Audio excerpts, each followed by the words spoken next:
Сәлеметсіздер ме, құрметті көрермен? Бүгінгі әңгіме аналық жүректің өкініші, кешірім және тағдырдың күтпеген бұрылыстары туралы оқиғаны соңына дейін бірге тыңдайық. Назерке небәрі 19 жаста еді.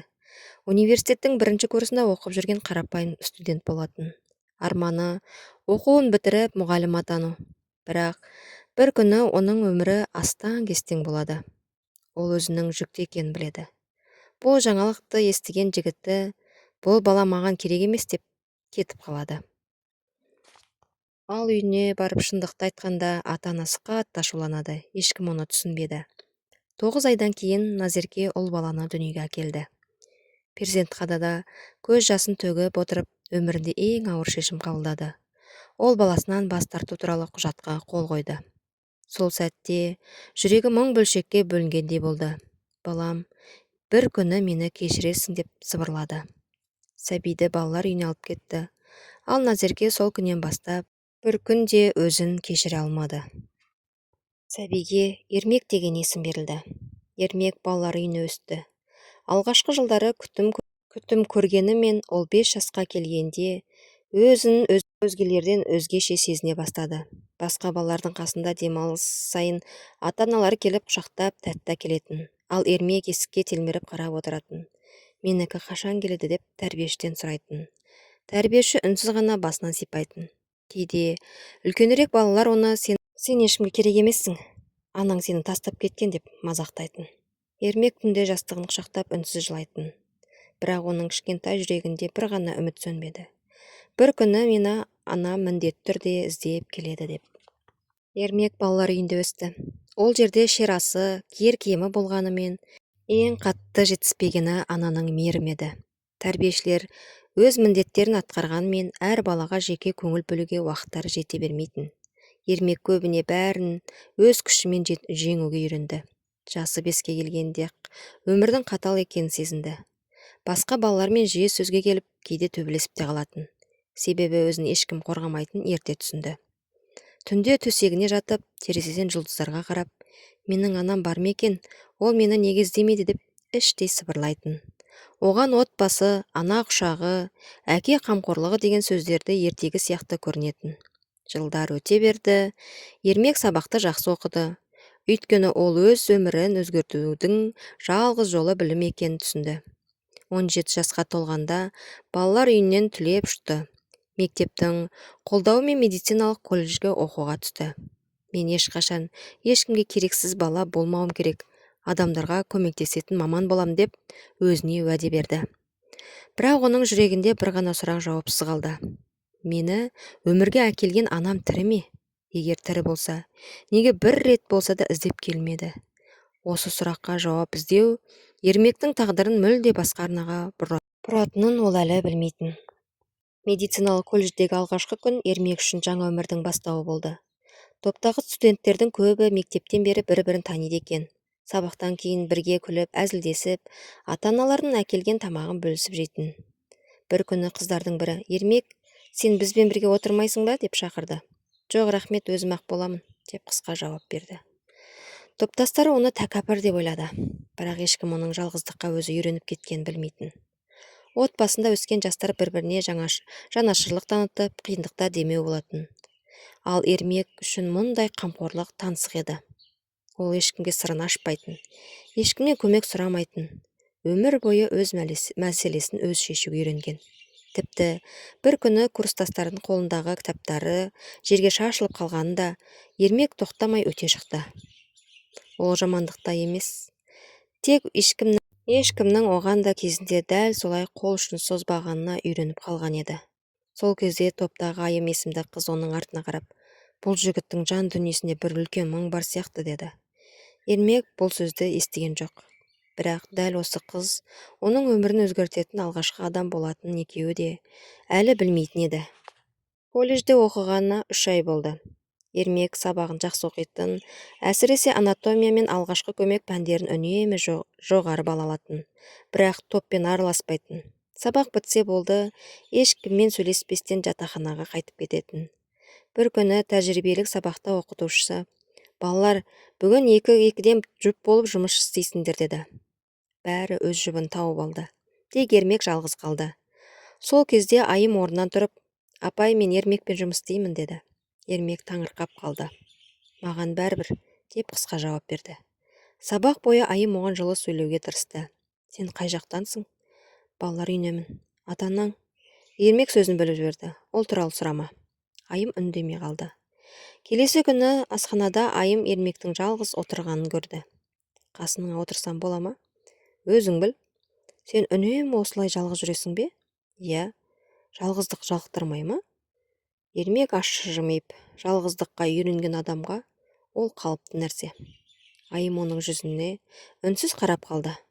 Ол алғаш рет Ермектің көзінен ашуды емес, терең мұңды көрді.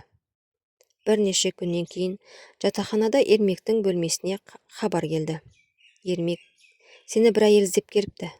Ермек таңғалып, мені не? Мені ме? Қателескен шығар? Жоқ, атыңды анық айтты. Ермек төменге түсті. Бірақ келген адам анасы емес еді. Ол балалар үйіндегі бірге өскен досы Дастан болатын. Дастанның түрі әбден жүдеп кеткен. Ермек, маған сенің көмегің керек. Осы бір өтініш Ермектің өмірін мүлде басқа арнаға бұратын ол әлі сезген жоқ еді. Ермек Дастанға үнсіз қарап тұрды. Не болды? Деді сабырмен. Дастан көзін төмен түсіріп, мен колледжді тастайын деп жүрмін. Неге? Жұмыс жоқ, ақшам жоқ, жатақханада да шығарып жатыр. Ермек үнсіз тыңдады. Ол аяушылық танытпады, бірақ ескі досын далада қалдырғысы келмеді. Бүгін менің бөлмемде қона тұр, ертең бір амалын табармыз деді. Дастан таңырқап қалды. Рахмет, сенің әлі де осындай адам екеніңді білмеппін. Ермек ештеңе демеді. Сол түні Дастан ұйықтап жатқанда, Ермек терезе алдында ұзақ отырды. Балалар үйіндегі күндері көз алдына келді. 5 жасында бір ойыншық үшін үлкен балалар оны ұрып кеткен. 7 жасында қатты ауырып түнде қызуы көтерілгенде, анашым деп сандырақтаған есіне түсті. Бірақ қасында анасы емес, кезекші тәрбиешіні ғана көрген. Сол күннен кейін ол бір нәрсені өзіне серт етті. Ешкімге сенбе, ешкімнен ештеңе күтпе. Келесі күні тәжірибелік сабақ ауруханада өтті. Ермек пен айымды қарт науқастың жанына жіберді. Қарияның қолда қалтырап тұр екен. Айым оны жастығын түзеп суын берді. Ата, өзіңізді қалай сезініп тұрсыз деп жылы жымиды.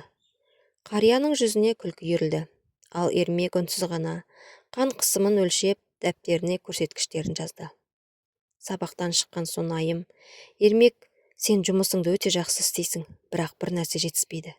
Не? Жылулық. Ермек тоқтап қалды. Дәрі-дәрмек жараны емдейді, ал кейде адамның бір жылы сөзі де ем болады. Ал бұл сөз Ермектің жүрегіне алғаш рет жеткен еді. Ол үндемей кетіп қалды. Бірақ сол кеште ұзақ уақыт бойы айымның айтқан сөздері ойынан шықпады. Ал дәл сол сәтте қаланың басқа шетінде Назерке қолына ескі сурет ұстап, баласын іздеуді қайта бастауға шешім қабылдап жатқан еді. Жылдар өте берді, Назерке оқуын аяқтап жұмысқа орналасты. Кейін жақсы азаматқа тұрмысқа шықты. Жолдасы өткен өмірін білетін, бірақ ол ешқашан өткен өмірін бетіне басқан емес. Бақытты отбасы болды. 2 баласы дүниеге келді. Үлкені қыз, екіншісі ұл. Назерке балаларын ерекше жақсы көрді. Оларды құшақтап сүйген сайын жүрегінің түкпірінде бір жара сыздап қоя беретін.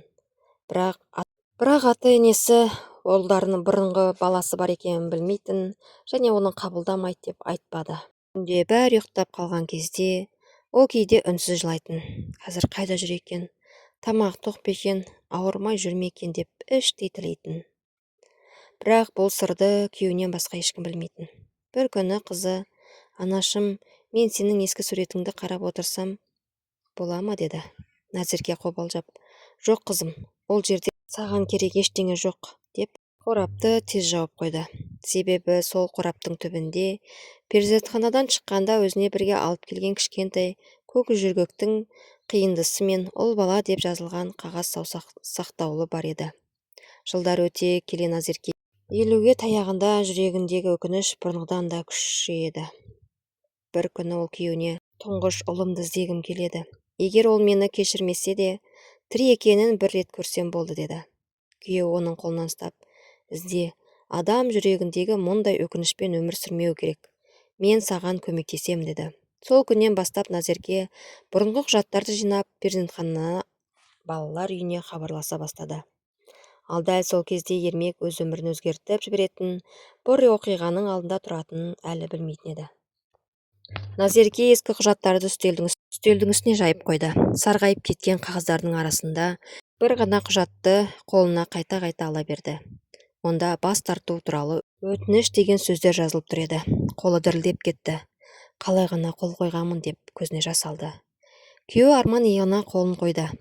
Өткенді өзгерте алмайсың, бірақ бүгіннен бастап дұрыс қадам жасай аласың. Назерке басын изеді. Келесі күні олар Ермек тәрбиеленген балалар үйіне барды. Ғимарат өзгергенмен ауласы сол қалпы екен.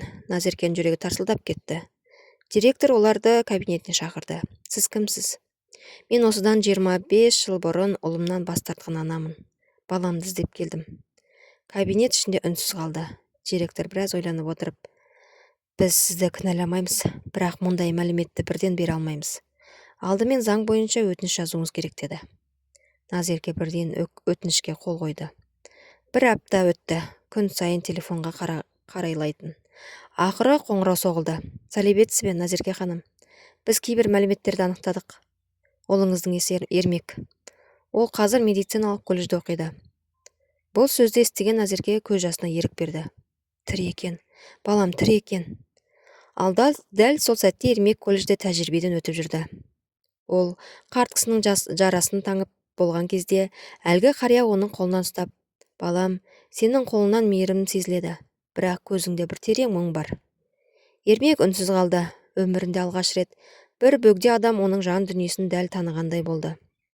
Ол әлі білмейтін, осы қалада туған анасы оны табуға бір-ақ қадам қалған еді. Ермек пен Дастан колледжден кейін көп ойланады. Стипендия күнделікті шығынға жетпейтін. Балалар үйінен шыққаннан кейін екеуі шағын пәтер жалдап тұрды. Пәтер ақысы, жол ақысы, тамақ, бәрі ақша. Бір күні Дастан, Ермек осылай біреуге қарап жүре береміз бе? Өзіміз ақша табайық деді. Қалай? Көтермен базардан тәттілер алып дүкендерге өткізейік. Ермек үнсіз ойланып қалды. Көрейік, тек адал еңбекпен табайық. Екеуі азын-аулақ жинаған ақшасын түрлі кәмпит, печенье, сағыз бен шоколад сатып алды. Таңертең сабаққа барып, түстен кейін ауыл аймақтағы шағын дүкендерді аралайтын. Кейбір дүкендер иелері бізге керек емес деп шығарып салатын. Кейбірі бір қорамын қалдырыңдар, сатып алып жатса тағы аламыз дейтін. Ермек ешқашан мойымады. Бүгін болмаса ертең болады деп өзін жігерлендіріп жүрді. Бір айдың ішінде олардың тәттілері өте бастады. Тұрақты дүкендері де көбейді. Алғаш рет қолдарына өз еңбегімен тапқан қомақты ақша тиген күні Дастан қуанып, Ермек, қарашы, біз қолымыздан келетін дәлелдедік. Ермек ақшаны үнсіз қарап отырды. Не болды, қуанбайсың ба? Қуанамын. Онда не үндемейсің? Ермек баяу ғана. Өмірде бірінші рет ешкімнің көмегінсіз адал еңбегімен ақша тауып отырмын. Осындай күнді көп күттім. Дастан оның иығынан қақты. Бұл бастамасы ғана. Көресің, әлі үлкен кәсіпкер боламыз. Екеуі сол күні болашаққа үлкен жоспар құрды. Ал дәл сол сәтте Назерке ұлын іздеу үшін тағы бір маңызды адамның есігін қағып тұрған еді. Ермек пен Дастанның жұмыстары біртіндеп жүре бастады. Олар таңертең колледжге барып, түстен кейін дүкендер аралайтын. Кейбір күндері барлық тәттілерін өткізіп, шаршаса да көңілдері көтеріңкі қайтатын. Бір кеште Дастан, Ермек, енді осылай жүре бермейміз, ақша жинап өз қоймамызды ашайық, деді. Ермек күлімсіреп, алдымен оқуымызды бітірейік. Диплом да, кәсіп те керек. Келесі күні олар жаңа дүкен іздеп қаланың басқа ауданына барады. Ермек бір дүкенге кіріп, иесіне тәттілерін көрсетіп жатты. Сол сәтте есіктен орта жастағы әйел кірді. Бұл Назерке еді. Ол дүкенге тек балаларына тәтті алуға келген болатын. Назерке Ермекке бір сәт көз тоқтатты.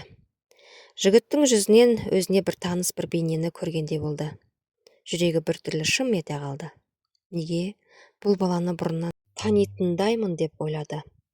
Ал Ермек болса тәттілерді жинап шығып кетуге асықты. Екеуі бір-бірінің дәл жанынан өтті. Бірақ ешқайсысы олардың ана мен бала екенін білмеді. Дүкеннен шыққан соң Назерке әлгі жігітке ұзақ қарап тұрды. Баламның жасы осындай болар еді, деп күбірледі. Сол күні кешке балалар үйінің директорына қайта хабарласты. сәлеметсіз бе? Ермек туралы тағы бір мәлімет бере аласыз ба? Оның қай колледжге оқитынын білуім керек.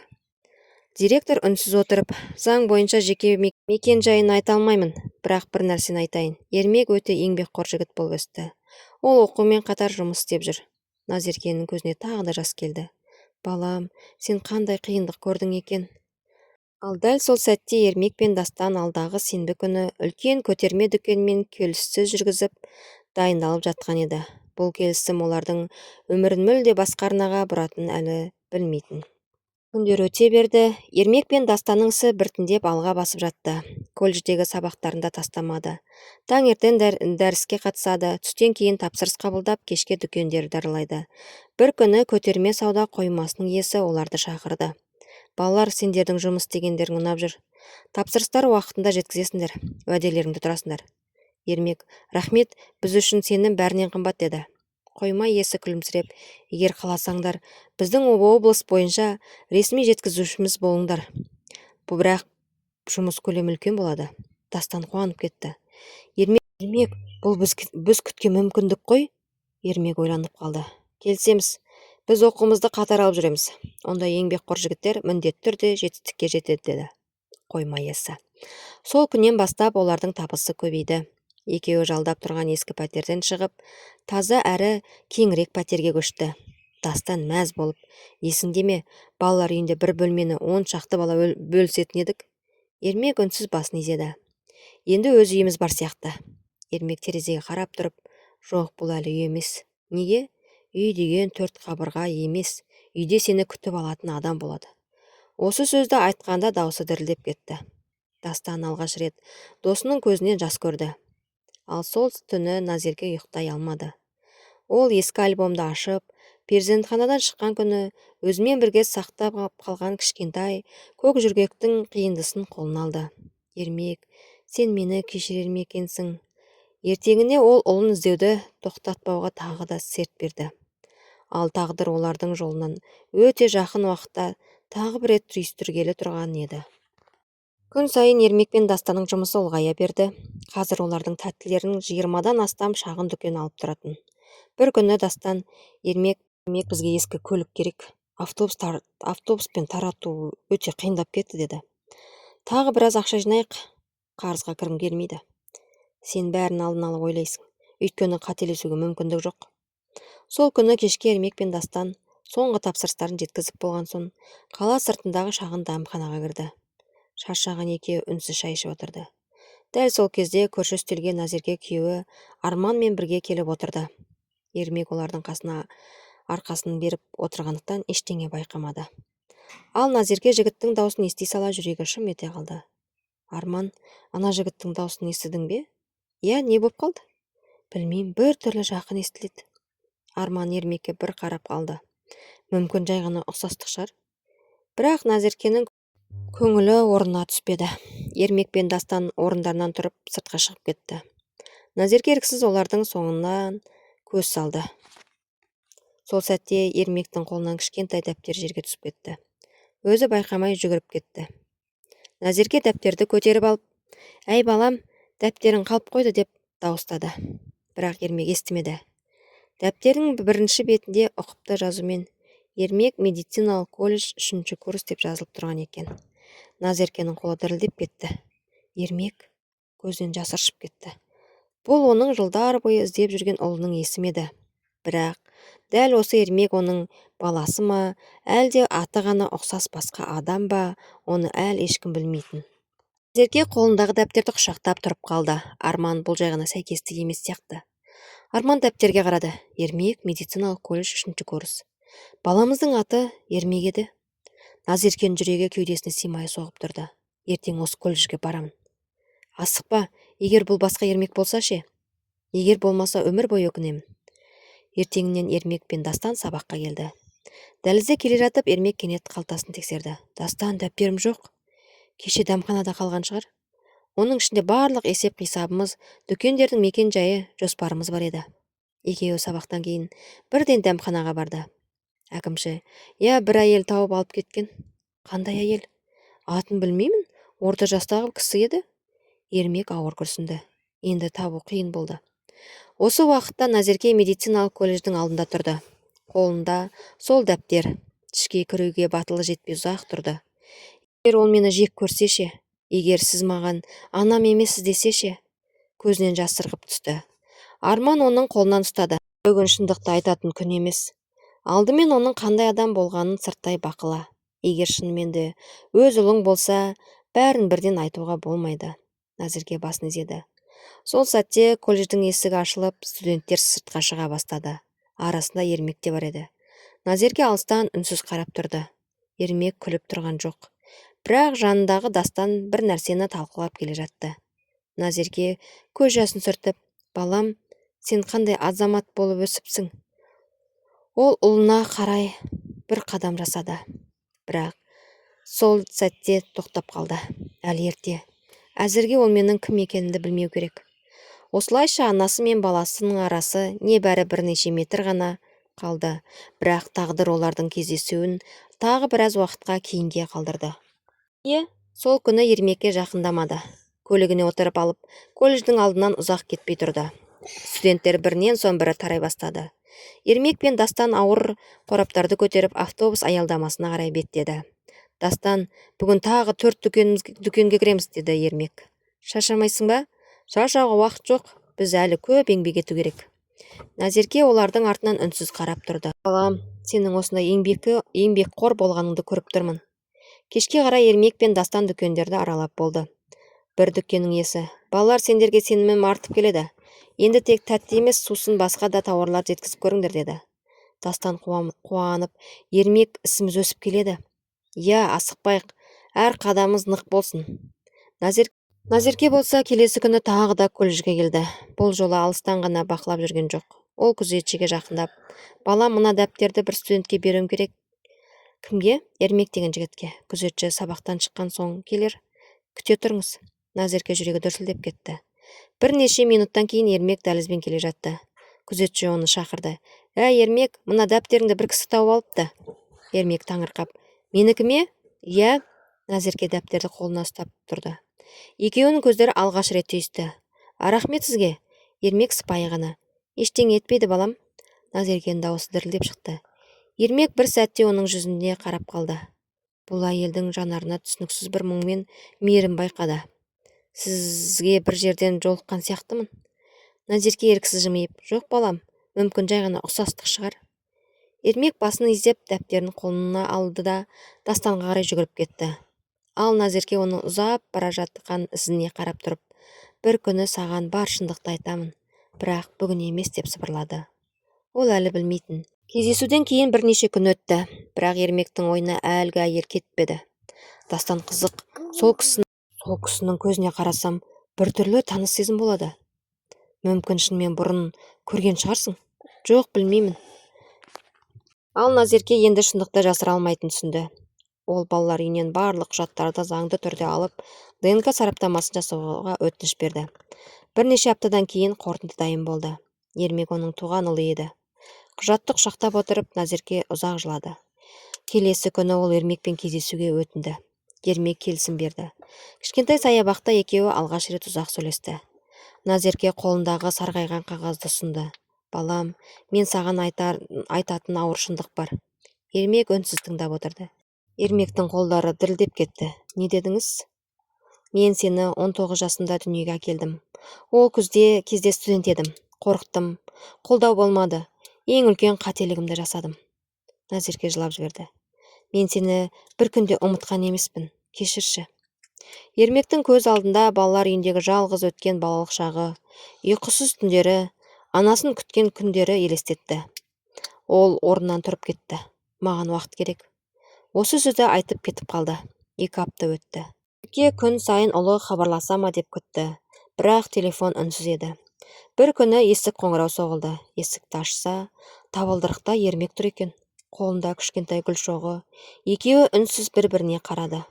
Сосын Ермек баяу ғана, мен сізді кешірдім. Бірақ жоғалған жылдарды қайтара алмаймыз. Назерке көз жасын тыя алмай, білемін балам. Бірақ егер шынымен анам болғыңыз келсе, бүгіннен бастайық. Назерке ұлын құшақтап екеуі ұзақ жылады. Бірнеше айдан кейін Ермек Назеркенің отбасымен танысты. Қарындасы мен інісі оны жылы қабылдады. Арман да, бұл үйде сенің орның бар балам, деді. Ермек алғаш рет өмірінде дастархан басында өзін бөтен сезінбеді. Ол түсінді. Отбасы тек қана байланыс емес, отбасы бір-бірін кешіріп, қайта қабылдай алатын адамдар. Сол күні кешке Ермек балалар үйіне барды. Ондағы балаларға тәттілер мен оқу құралдарын сыйлады. Балалардың біреуі: «Аға, сіз тағы келесіз бе?» деп сұрады. Ермек күлімсіреп: «Әрине, өйткені мен сендердің қандай сезімде жүргендеріңді жақсы білемін. Ешқайсыларың жалғыз емессіңдер». Балалардың жүзіндегі қуанышты көргенде Ермек жүрегіндегі көптен бері ауыр жүк жеңілдегенін сезді. Әр адамның өмірінде қателік болуы мүмкін. Бірақ шынайы өкініш, кешірім және махаббат кейде үзілген байланысты қайта жалғай алады. Ермек ДНК нәтижесін көргенде ұзақ үнсіз отырды. Құжатта туыстық ықтималдылығы 99% деп жазылып тұр еді. Ол Назеркеге қарап: «Сонда осы уақытқа дейін мені іздеген ана сіз болдыңыз ба?» Назерке жылап: «Иә балам, мені кешір. Мен сені жақсы көрмегендіктен емес, қорыққандықтан жоғалттым. Сол қателігім үшін өмір бойы өзімді кешіре алмадым». Ермектің көзіне жас келді. «Мен сізді жылдар бойы жек көріп жүрдім. Бірақ бүгін бір нәрсені түсіндім». «Нені?» «Егер сіз мені өмірге әкелмегенде, мен бұл өмірді көрмес едім». Назерке ұлының қолынан ұстап: «Маған ана демесең де ренжімеймін. Тек анда-санда халімді сұрап тұрсаң болады». Ермек ұзақ үнсіз қалды. Сосын баяу ғана: «Анашым». Осы бір ауыз сөзді естігенде Назерке еңіреп жылап, ұлын құшақтай алды. Бір жылдан кейін Ермек медициналық колледжді үздік аяқтады. Өзінің шағын көтерме сауда бизнесінде кеңейтті. Алғашқы тапқан үлкен табысын ол балалар үйіне жаңа кереуеттер, кітаптар, спорт құралдарын сайлады. Директор таң қалып: «Балам, мұның бәрін неге істеп жатырсың?» Ермек күлімсіреп: «Өйткені мен сіз бір кездері дәл осы жерде өстім. Қазіргі балалар өздерін жалғыз сезінбесе екен деймін». Сол күні балалардың күлкісі бүкіл аулаға естілді. Назерке алыстан ұлына қарап тұрды. Бұл жолы оның көзінен өкініш емес, мақтаныштың жасы ақты. Өмір екеуінен көп нәрсені тартып алған еді. Бірақ соңында тағдыр ана мен баланы қайта қауыштырды. Кейде кешірім өткенді өзгертпейді, бірақ болашақты өзгертеді. Құрметті көрермен, әңгімеміз сізге ұнаса, видеоға лайк басып, пікір қалдыруды ұмытпаңыз. Осындай жүрекке жететін, тағылымы мол жаңа әңгімелерді жіберіп алмау үшін арнамызға міндетті түрде жазылыңыз. Келесі кездескенше аман сау болыңыздар.